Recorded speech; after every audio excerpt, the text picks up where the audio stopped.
చెప్పేది వాస్తవమా కాదా? పట్టించుకుంటోడు ఉన్నాడు ఇవాళ రాష్ట్రంలో? ఎవరి పనుల వాళ్ళు ఒకటే బిజీగా ఉన్నారు.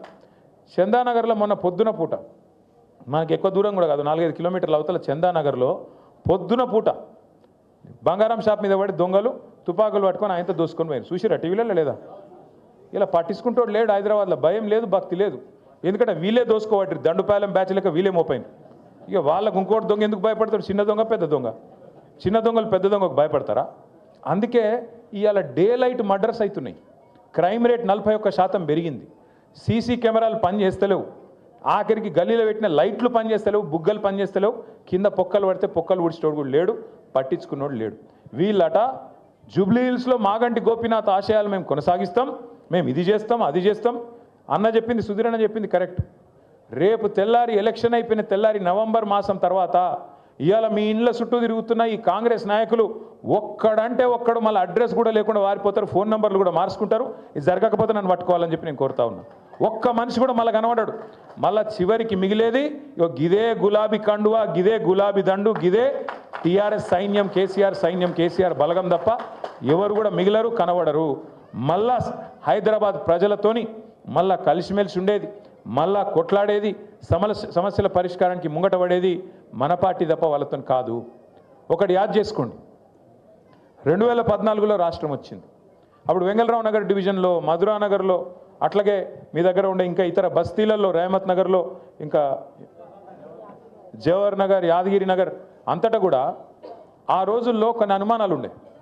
ఏమవుతుందో, రాష్ట్రం కొత్తగా వచ్చింది, మన పంచాయతీలు పెడతారా వీళ్ళు, ఆంధ్ర తెలంగాణ పంచాయతీలు అయితాయా, ఇంకోటి ఏమైనా అవుతుందా, తెల్లారులేస్తే గుద్దుకునుడు తన్నుకునుడు ఉంటుందా, ఇవన్నీ అనుమానాలు ఉండే. కానీ ఏమైనా అయిందా ఎక్కడైనా?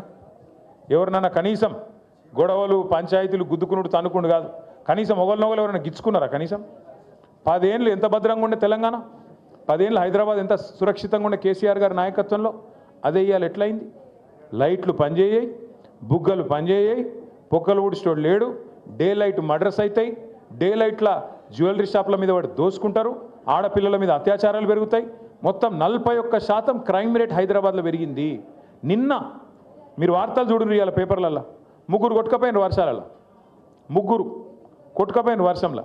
అంటే నేను ఎందుకు చెప్తున్నా ఇదంతా అంటే, పట్టించుకునేటోడు లేడు హైదరాబాద్ని. ఇవాళ ఒక మంత్రి లేడు, ఒక ఎమ్మెల్యే లేడు అని కనీసం అడిగేటోడు కూడా లేడు హైదరాబాద్లో. అటువంటి పరిస్థితి ఈ కాంగ్రెస్ ప్రభుత్వంలో ఉన్నది.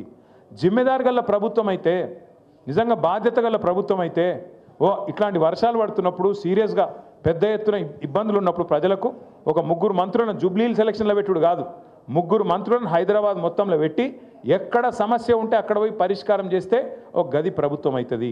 ఆ పని మనం చేసినాం 10 ఏళ్ళు, వీళ్ళు చేయలేదు. సరే, మనం కట్టినట్టు వీళ్ళకు 36 ఫ్లైఓవర్లు కట్టే చేత కాకపోవచ్చు, కానీ కనీసం పొక్కలు ఊడ్చే తెలివి కూడా లేదా? కనీసం రోడ్ల మీద గుంతలు పడితే ఆ గుంతలు ఊడ్చే తెలివి కూడా లేదా? దయచేసి ఆలోచించండి.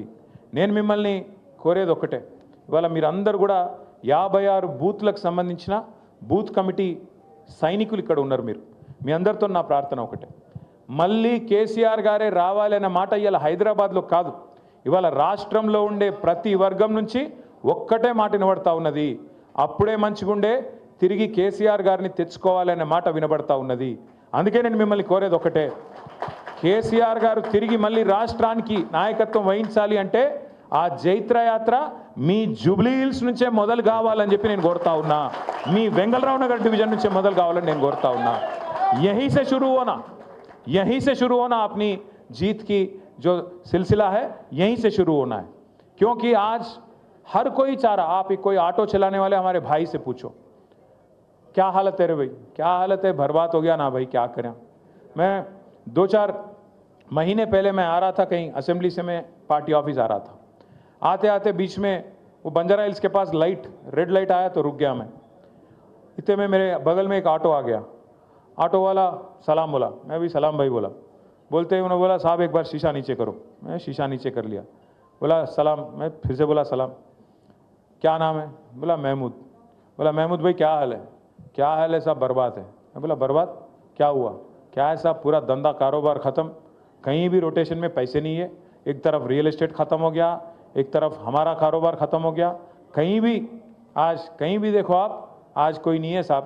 केसीआर साहब जाने के बाद वो गया साहब, वो माहौल गया हैदराबाद में, वो पुराना वाला हाल चाल नहीं है అని అన్నాడు. क्या करूं महमूद भाई फिर एक वोट का सजा 5 साल है ना, ఒక ఓటు శిక్ష 5 ఏళ్ళు కదా అని నేను అన్నా. అంటే ఏమంటాడు తెలుసా మహమూద్ భాయ్, कोई तरकीब नहीं है क्या साहब, कोई तरकीब అంటే ఏమైనా ఉపాయం లేదా అంటుండు. యాడున్నది ఉపాయం? ఉపాయం యాడున్నదంటే మీ చేతులు ఉన్నది. జూబ్లీహిల్స్లో మీరు గట్టిగా గుద్దుతే వీళ్ళు చక్కగా అవుతారు, లైన్లోకి వస్తారు.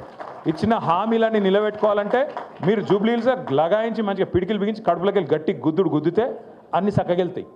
తులం బంగారం వెళ్ళాలి, 2500 రూపాయలు వెళ్ళాలి, ముసలోళ్ళకు 4000 పెన్షన్ వెళ్ళాలంటే మీరు ఇప్పుడు మళ్ళా అటు ఓటేసి మళ్ళీ ఇటు అడిగినాం అనుకో, రేవంత్ రెడ్డి ఏమంటాడు, మాకే ఓటేసారు జూబ్లీహిల్స్ ప్రజలు, మేము ఒక్క హామీ నిలబెట్టుకోకపోయినా, అన్ని లంగ మాటలు చెప్పినా, అన్ని దొంగ మాటలు చెప్పినా, జూట మాటలు చెప్పినా నాకే ఓటేసారు, కాబట్టి వీళ్ళకి ఇచ్చేదేమన్నది లేనేలేదు.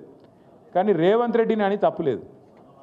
రేవంత్ రెడ్డి అనేట ఆయన చాలా నిజాయితీ గల మోసగాడు. ఆయన ఏ మాట కామాట చెప్పుకోవాలి పోయి, ఎందుకంటే ఆయన ముందే చెప్పిండు, ఎలక్షన్ ముందే ఏం చెప్పిండు, ప్రజలు మోసం చేసేటోళ్ళనే నమ్ముతారు, మోసగాళ్ళనే నమ్ముతారు, అందుకే మేము మోసం చేస్తామని చెప్పిండు. పాపం ఆయన చాలా నిజాయితీ గల మోసగాడు, ఆయన అన్ని తప్పు లేదు. కాకపోతే బాధ ఎక్కడ అనిపిస్తుంది అంటే, మనం మంచి మంచి వాళ్ళని చూసినాం, ముఖ్యమంత్రులను. ఓ చంద్రబాబు నాయుడిని చూసినాం, ఇదే రాష్ట్రంలో మనందరం చూసినాం. ఓ ఎన్టీ రామారావుని చూసినాం, తర్వాత అటెనక రాజశేఖర రెడ్డి సార్ని చూసినాం, రోషయ్య గారిని చూసినాం, కేసీఆర్ గారిని చూసినాం. పెద్ద పెద్ద మనుషులను చూసినాక ఇలా రేవంత్ రెడ్డిని చూస్తుంటే ఎక్కడో అజం అవుతలేదు.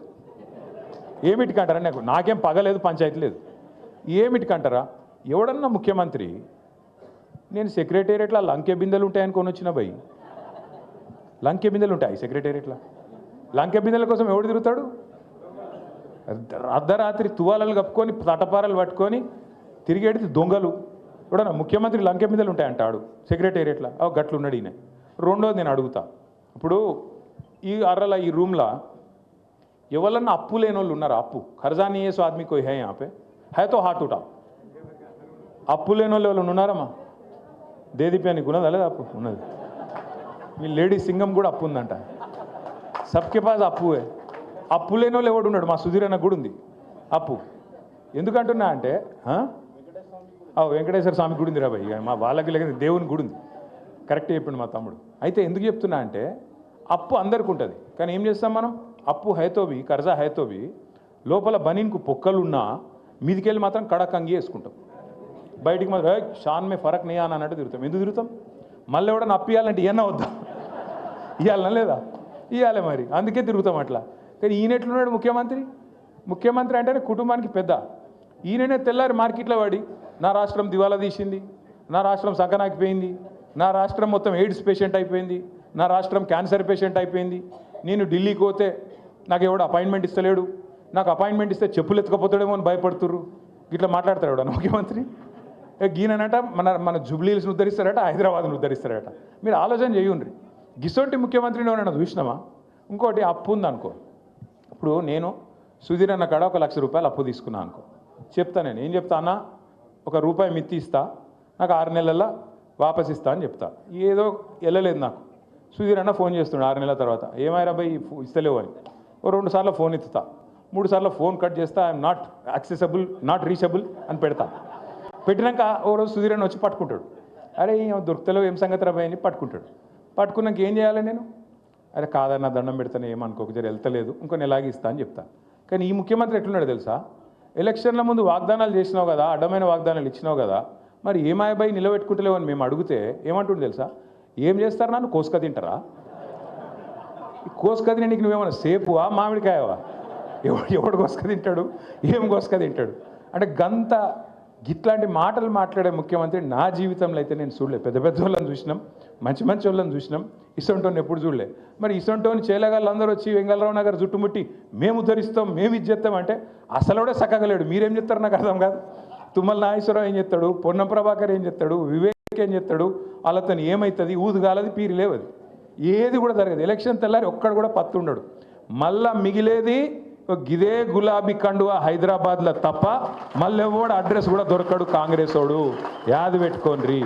నేను మిమ్మల్ని అందరినీ కూడా ఒక్కటే కోరుతున్నా, మనోళ్ళకి ఏం అలవాటు అంటే వెంగళరావు నగర్లో కానీ హైదరాబాద్లో కానీ మీరందరికీ మనకు కొద్దిగా హిట్ టీవీ యాప్, ఇందులో short news, live news, entertainment shows, movies, digital magazines తో పాటు మీ జిల్లా వార్తలను కూడా ఫ్రీగా చూడొచ్చు.